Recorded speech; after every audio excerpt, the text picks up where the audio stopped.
நேற்று நைட்டு வந்து பார்த்திங்கன்னா என்ன செய்யலாம் அப்படின்னு சொல்லி யோசிச்சுட்டே இருந்தேன். அப்போ தான் வந்து பார்த்திங்கன்னா ஆப்ப மாவு கொஞ்சமாக முந்தின நாள் வந்து ரெடி பண்ணியிருந்தேன். அது நைட் மட்டும் யூஸ் பண்ணிவிட்டு மீதி மாவு அப்படியே இருந்துச்சு. அதை வச்சு பணியாரம் பண்ணிக்கலாம் அப்படின்னு சொல்லிட்டு பணியாரத்துக்காக வந்து பார்த்திங்கன்னா பச்சை மிளகாய், அப்புறம் கருவேப்பிலை, கொத்தமல்லி, வெங்காயம் இதெல்லாம் கட் பண்ணி எடுத்துக்கிட்டேன். தாளிப்புக்கு எண்ணெய் ஊற்றி கடுகு, சீரகம், உளுந்து இதெல்லாம் சேர்த்து வெடிச்சதுக்கப்புறமா நம்ம கட் பண்ணி வச்சு அந்த வெங்காயம் இதெல்லாத்தையும் சேர்த்து நல்லா வதக்கி மாவில் வந்து மிக்ஸ் பண்ணிக்கிட்டேன்.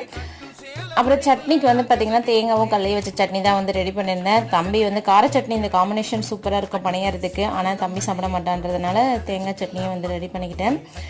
சைடில் வந்து பார்த்திங்கன்னா ஒரு டைம் பணியாரம் ஊற்றி வச்சுருந்தேன், அதுவுமே ரெடி ஆகிடுச்சு.